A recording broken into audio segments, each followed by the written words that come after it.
नमस्कार, स्वागत है आप सभी का न्यूज इंडिया पर। आपके साथ मैं हूं आंचल कादियान। देखेंगे देवभूमि उत्तराखंड की खबरें, लेकिन उससे पहले बीएचयू का रुख करते हैं और सुनवाते हैं सीएम योगी आदित्यनाथ।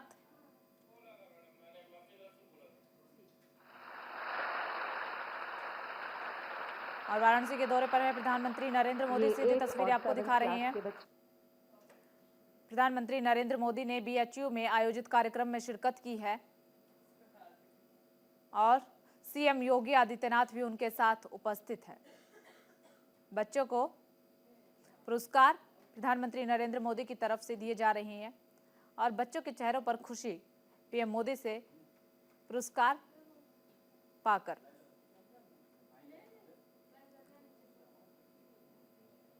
तो आपको बता दें, प्रधानमंत्री नरेंद्र मोदी वाराणसी में 2 दिन के दौरे पर हैं। आज दूसरा दिन है। कई कार्यक्रम हैं ऐसे जिनमें शिरकत करेंगे। सबसे पहला कार्यक्रम बीएचयू में था, जहां पर पीएम नरेंद्र मोदी पहुंचे हैं। यहां पर पीएम नरेंद्र मोदी पुरस्कार वितरित कर रहे हैं।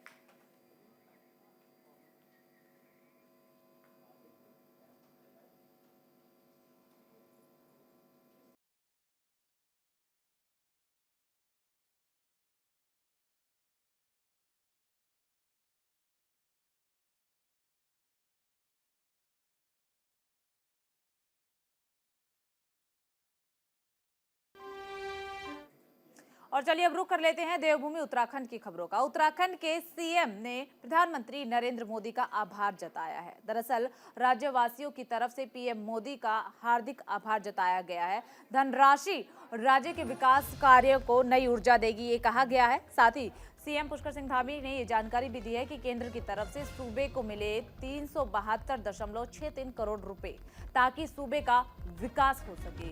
विकास के लिए ये राशि केंद्र की तरफ से दी गई है। विशेष सहायता योजना के तहत जारी की गई है राशि। केंद्र सरकार ने राज्यों को पूंजी निवेश के लिए विशेष सहायता योजना 2023-24 के तहत उत्तराखंड को 372 करोड़ रुपए की धनराशि जारी की है, जिसको लेकर सीएम पुष्कर सिंह धामी ने पीएम मोदी का आभार जताया है। उनके कार्यालय की तरफ से पीएम मोदी को धन्यवाद दिया गया है। तो ये बड़ी खबर इस वक्त की आपको बता रहे हैं।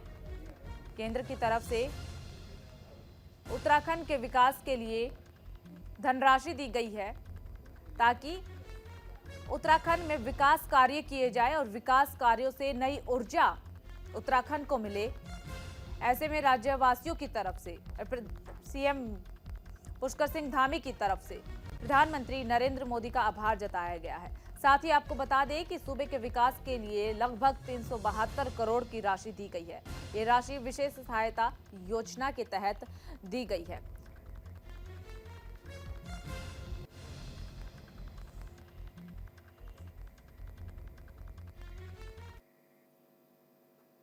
और चलिए अब खबरों में आगे बढ़ते हैं। लोकसभा चुनाव को लेकर के मंथन शुरू है। उम्मीदवारों के नामों के चयन पर मंथन हो रहा है। 26 फरवरी को स्टेट पार्लियामेंट बोर्ड की बैठक होगी। 5 लोकसभा सीटों पर उम्मीदवारों के नामों पर चर्चा होगी। केंद्रीय पार्लियामेंट्री बोर्ड लगाएगा उम्मीदवारों पर अंतिम मोहर। तो लोकसभा चुनाव नजदीक है। ऐसे में भारतीय जनता पार्टी लोकसभा चुनाव की तैयारियों में जुटी हुई है। उम्मीदवारों के नामों पर मंथन किया जा रहा है। तो लोकसभा चुनाव को लेकर के मंथन शुरू हो चुका है। 26 फरवरी को स्टेट पार्लियामेंट बोर्ड की बैठक भी बुलाई गई है। बैठक में उम्मीदवारों के नामों पर चर्चा की जाएगी। उसके बाद फाइनल भी किए जाएंगे कि आखिरकार 5 लोकसभा सीटों पर उम्मीदवार किसे उतारा जाए। हालांकि पार्टी का राज्य इकाई का कहना यह है कि केंद्रीय पार्लियामेंट बोर्ड उम्मीदवारों के नामों पर ही अंतिम मोहर लगाएगा। बैठक है 26 फरवरी को। तो उधर तीर्थ स्थल श्री हेमकुंड साहिब जी की यात्रा 25 मई से शुरू होगी, जिसके बाद कपाट 10 अक्टूबर को बंद होंगे। गुरुद्वारा श्री हेमकुंड साहिब मैनेजमेंट ट्रस्ट के अध्यक्ष नरेंद्रजीत सिंह बिंद्रा ने कल सचिवालय में मुख्य सचिव राधा रतूड़ी से मुलाकात की। नरेंद्रजीत बिंद्रा ने मुख्य सचिव को यह बताया कि गुरुद्वारा ट्रस्ट ने तीर्थ स्थल श्री हेमकुंड साहिब जी की यात्रा 25 मई 2024 को शुरू करने और 10 अक्टूबर 2024 को कपाट बंद करने की तिथि घोषित की है। इस पर राज्य सरकार ने सहमति जताई है। मुख्य सचिव राधा रतूड़ी ने कहा कि प्रशासन इस दिशा में पूरा सहयोग करेगा। तो उधर नैनीताल हाईकोर्ट में जोशी मठ में लगातार हो रहे भू धसाव को लेकर के अल्मोड़ा निवासी पीसी तिवारी की तरफ से जनहित याचिका पर सुनवाई होगी। सुनवाई के दौरान याचिकाकर्ताओं ने कोर्ट में ये बताया कि पहले कोर्ट ने एनटीपीसी को जोशी मठ में ब्लास्टिंग और टनल निर्माण की समस्या को लेकर के एनडीएमए के सामने अपना पक्ष रखने और एनडीएमए को उस समस्या पर सुनवाई करने का आदेश दिए थे, परंतु अभी तक उस पर सुनवाई पूरी तरीके से नहीं हुई है, ना ही कोई रिपोर्ट एनडीएमए की तरफ से राज्य सरकार को दी गई है, जबकि ये अति संवेदनशील मामला है। आपको बता दें कि अल्मोड़ा निवासी उत्तराखंड परिवर्तन पार्टी और चिपको आंदोलन के सदस्य पीसी तिवारी ने 2021 में जनहित याचिका दायर कर कहा था कि राज्य सरकार के पास आपदा से निपटने की सभी तैयारियां अधूरी है और सरकार के पास अब तक कोई ऐसा सिस्टम नहीं है कि जो आपदा आने से पहले उसकी सूचना दे। ये याचिका जोशीमठ भू धसाव से संबंधित याचिका है, जिसमें जोशीमठ में करीबन 600 से ज़्यादा घरों में दरारें हैं और जो वहाँ की पॉपुलेशन है वो पूरी तरह इम्पैक्टेड है। तो इस याचिका में कोर्ट ने आज ये बोला कि बहुत एक सीरियस मुद्दा है और एनडीएमए ने और समय मांगा है कुछ 1 महीने का, तो कोर्ट ने उनको समय दिया है। जो एनटीपीसी परमिशन मांग रहा है ब्लास्टिंग की अपनी टनल बनाने के लिए, उसको लेके एनडीएमए की वहाँ सुनवाई चल रही है और पूरी सरकार की रिपोर्ट सबके सामने है। अब कोर्ट नेक्स्ट हियरिंग में, जो कि 10 जून को है, 10 जून को जो नेक्स्ट हियरिंग लगी है, उसमें एनडीएमए की रिपोर्ट के बेसिस में आगे इसकी सुनवाई करें। चलिए खबरों में आगे बढ़ते हैं। नैनीताल हाईकोर्ट ने नवनियुक्त मुख्य न्यायाधीश ऋतु के स्वागत के लिए समारोह का आयोजन किया है। उच्च न्यायालय के सभागार में बार एसोसिएशन के पदाधिकारियों और अधिवक्ताओं ने चीफ जस्टिस का स्वागत किया है। बार सभागार एसोसिएशन के अध्यक्ष डीसीएस रावत ने हाईकोर्ट की पहली महिला मुख्य न्यायाधीश को पुष्प गुच्छ देकर के उनका स्वागत किया है। बार सभागार में अधिवक्ताओं ने मुख्य न्यायाधीश को कार्य के दौरान आने वाले समस्याओं से भी अवगत करवाया, जिस पर बोलते हुए उन्होंने कहा कि अधिवक्ताओं की समस्याओं पर विचार करने के साथ ही उन्हें हल करने की भी कोशिश करेगी। मुख्य न्यायाधीश ऋतु ने यह भी कहा है कि अधिवक्ताओं को संबोधित करते हुए कहा है कि सभी को हार्डवर्क करना चाहिए, हार्डवर्क करने की जरूरत भी है ताकि याचिकाकर्ताओं को समय पर न्याय मिल सके।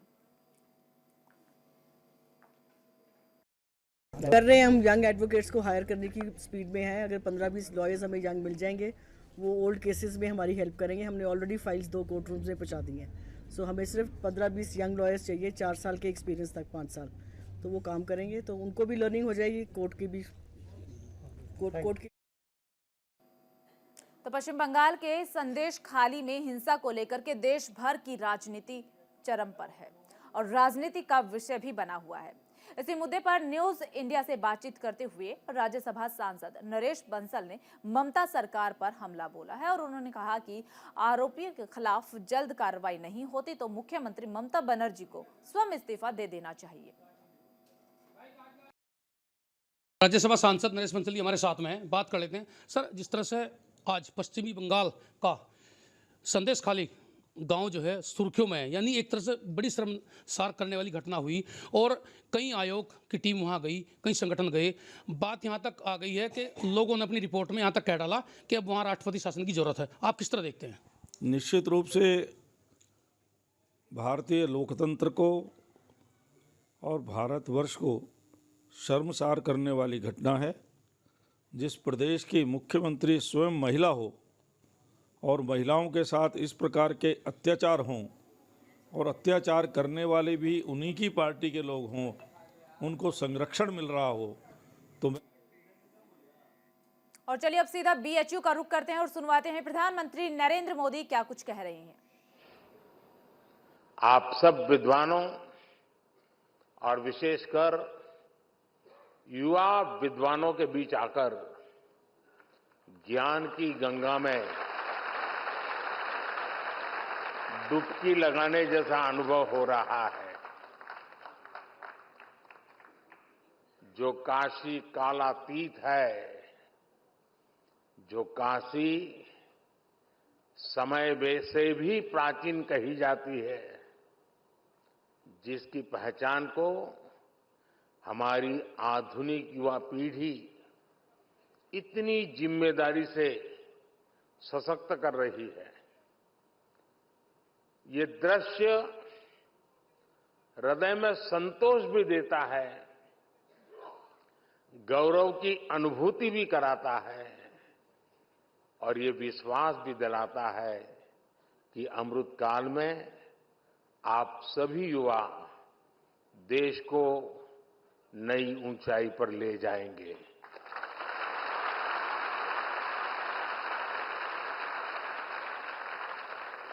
और काशी तो सर्व विद्या की राजधानी है।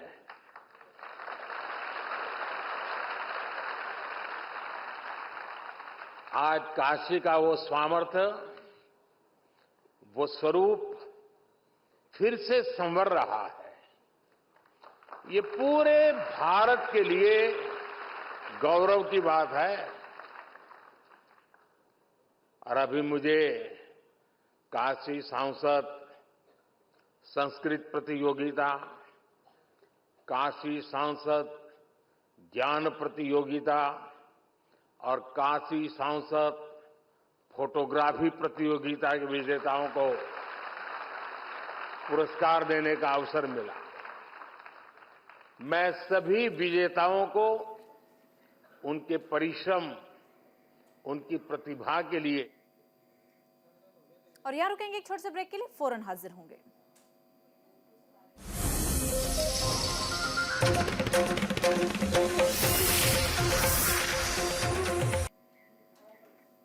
ब्रेक के बाद एक बार फिर आप सभी का स्वागत है और चलिए सीधा बीएचयू लिए चलते हैं और सुनवाते हैं पीएम मोदी क्या कुछ कह रहे हैं। एक समय था जब भारत की समृद्धि गाथा पूरे विश्व में सुनाई जाती थी। इसके पीछे भारत की केवल आर्थिक ताकत ही नहीं थी, इसके पीछे हमारी सांस्कृतिक समृद्धि भी थी, सामाजिक और आध्यात्मिक समृद्धि भी थी। काशी जैसे हमारे तीर्थ और विश्वनाथ धाम जैसे हमारे मंदिर ही राष्ट्र की प्रगति की यज्ञशाला हुआ करती थी। यहां साधना भी होती थी, शास्त्रार्थ भी होते थे। यहां संवाद भी होता था, शोध भी होता था। जहां संस्कृति के स्रोत भी थे, साहित्य संगीत की सरिताएं भी थी। इसलिए आप देखिए, भारत ने जितने भी नए विचार दिए, नए विज्ञान दिए, उनका संबंध किसी न किसी सांस्कृतिक केंद्र से है। काशी का उदाहरण हमारे सामने है। काशी शिव की भी नगरी है, ये बुद्ध के उपदेशों की भी भूमि है। काशी जैन तीर्थंकरों की जन्मस्थली भी है और आदि शंकराचार्य को भी यहां से बोध मिला है। पूरे देश से और दुनिया के कोने कोने से भी ज्ञान, शोध और शांति की तलाश में लोग काशी आते हैं। हर प्रांत, हर भाषा, हर बोली, हर रिवाज, इसके लोग काशी आकर बसे हैं। जिस एक स्थान पर ऐसी विविधता होती है, वहीं नए विचारों का जन्म होता है। जहां नए विचार पनपते हैं, वहीं से प्रगति की संभावनाएं पनपती है। इसलिए भाइयों बहनों, विश्वनाथ धाम। और फिलहाल इस बुलेटिन में सिर्फ इतना ही। बाकी तमाम बड़ी खबरों के लिए बने रहिए न्यूज इंडिया के साथ।